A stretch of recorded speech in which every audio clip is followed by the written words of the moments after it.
Hi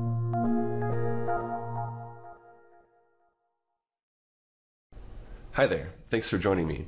In this video, I'll show you my technique for achieving paint break using a palette knife and Corel Painter. So, paint break is this effect you get when you're working with real oil paint on a canvas. If you drag your palette knife across the canvas, the paint kind of breaks. If you're doing a wet-on-wet technique like Bob Ross or Bill Alexander, when they do mountains, they kind of have this certain way that they do them. And unfortunately, in digital painting, and Corel Painter specifically, no one's really seemed to make a brush that really works that way.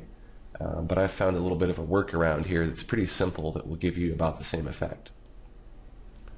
So, I have my example mountain here, and it's got some different layers. So really all I did is I just made a basic mountain shape, and then the secret to this is you want to make a couple of extra layers. The first layer is called this break layer, and what this does is this kind of separates your paint break effect into a few different things. Essentially what's happening when your paint's breaking is the majority of the paint that's on your palette knife comes off early, and as you pull down, less and less comes off, and it breaks off in kind of this fractal pattern. So you get this breaking effect, but also the direction that you pull the palette knife establishes the angles of the mountain. So what you're going to want to do is think about what you're doing ahead of time, whether it's a mountain or a tree, and establish these angles. And then the next thing that I added was another layer, which is the actual highlights, or the color that we're adding to the mountain. So I'll show you how it works. I've got this palette knife here. There's nothing special about this knife at all. I'm going to paint with it, and you can see that I get this paint breaking effect just like you would see with a wet-on-wet technique that you would see in like a Bob Ross kind of painting, or Bill Alexander. It works just like a palette knife should. Now what would be really nice is if there was a way to rotate your palette knife, and in this current version of Painter you can't do that. But so I'll go over this little trick and how I did it. I'm going to make a new layer. I'm going to call it Mountain. And I'm just going to establish my basic mountain shape using this palette knife here. You want to make sure your opacity is set pretty high so that you get a pretty good opaque coverage. You want there to be a little bit of transparent area to give your mountain some character. I'll just do one peak here. I'm not going to make this a really complicated mountain. So now that we've established our mountain shape, what we want to do is we want to fill this mountain shape with our broken paint. So we're going to break the paint before we paint it. I know that sounds a little weird, but it really makes perfect sense once you try it. So to do that, what we want to do is we want to right-click on this mountain layer and go to Select Layer Content. That puts a selection around this layer. And when there's a selection active, it confines your paint inside of here. You won't be able to paint outside of this selection, which is a good thing. If we make a new layer now, our selection goes to that new layer, so we can paint freely on that layer, and it'll be a totally separate layer. So let's call this layer Break so that we know what it is. And let's pick a nice bright color that we can see, so we can see exactly where all these holes are going to be. So right now what we're going to paint is we're going to paint the holes that we're going to use later for our breaking paint. So the brushes I use for this are an Impressionist brush. That's found in the Artist category, and I've done a few things to this. I changed the angle to random, and I changed the spacing to 25, and I changed the size accordingly, but it's set to pressure expression. So if I press down harder or lighter, I get a different sized stroke here. So what's going to happen is I'm going to get something like this. If I push down really hard, I get these random strokes, and if I push down light, I get something smaller. That's kind of what we want. We want these different fractal shapes because that's what you're going to get on the mountain here. So you want to kind of think of this in reverse. We're painting holes here. We're not covering the mountain. We're painting we're painting the area that's not going to get covered. We're kind of doing it in reverse. So again, what I mentioned earlier is when a real palette knife is coming down, a lot of the paint is depositing early towards the top in these big thick clumps, and then as it gets towards the bottom there's less and less paint, so there's more holes down here.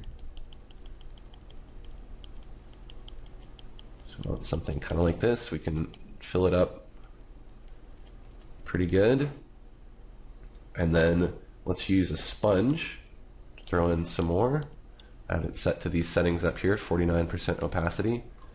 If you make your sponge bigger or smaller, you'll get some different effects. We could also use the square chalk brush and use these paper settings that I have here. Use square chalk brush, that gives us some cool texture. Now what we're going to do is we're going to make a mask. So we'll click on the new layer mask button, and we'll make sure that we're clicking on the mask. Click on this black square and select black. You want to make sure you have black. If you're seeing RGB here, it might be easier if you change your color to HSV. And now if we paint with black in our mask, it's going to conceal some of this red. So it's really, long story short, it's just going to make it look even more like paint break or broken paint. We'll change our paper scale a little bit higher. You can see what I'm trying to achieve here is this broken paint look, this effect here. Let's use our sponge. If this mask thing is blowing your mind, I explain it more in another video that you can watch. I'll put a link here and you'll be able to check that out.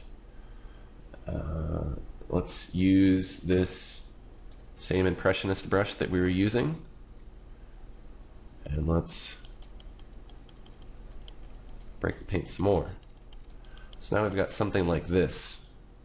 Looks really nice. Now what we want to do is we want to apply this mask. So we're going to right click on the mask and we're going to apply layer mask. It's going to permanently punch out all those holes from that layer. So now we'll do a Control D to deselect our selection. So what we've done here, this might seem a little confusing, we forced this red paint break to stay within the shape of this mountain here. And we did that by doing select layer content. I put a selection around the layer, we made a new layer, and everything we painted in that layer stayed within this shape. We used a mask to punch some holes in this red paint that we made here. So now we have these two separate layers. Now what we're going to want to do is we're going to want to do a select layer content on this break layer. So now we get this selection. And let's do Control-Shift-H on our keyboard to hide the selection while keeping it active. And let's hide the layer visibility by clicking the eyeball. And let's make a new layer, and let's call this paint. This will be the paint that we're going to put on our mountain. So now our paint's going to be confined to two areas. It's going to be confined to the mountain shape that we designated, and it's going to be confined to the broken paint. So now if we use our palette knife here, and we pick a color that we want to use, and we paint, we get, voila, broken paint. If you push down lighter, you get more of a paint break, and if you push down heavier, you get a thicker paint deposit. And it works pretty darn similar to how a wet-on-wet palette knife would work. And you can get some nice, happy mountains here. Makes painting mountains a lot easier, I think. And this would work well for trees and stones and anything else. You can really get creative here and do it however you want, really.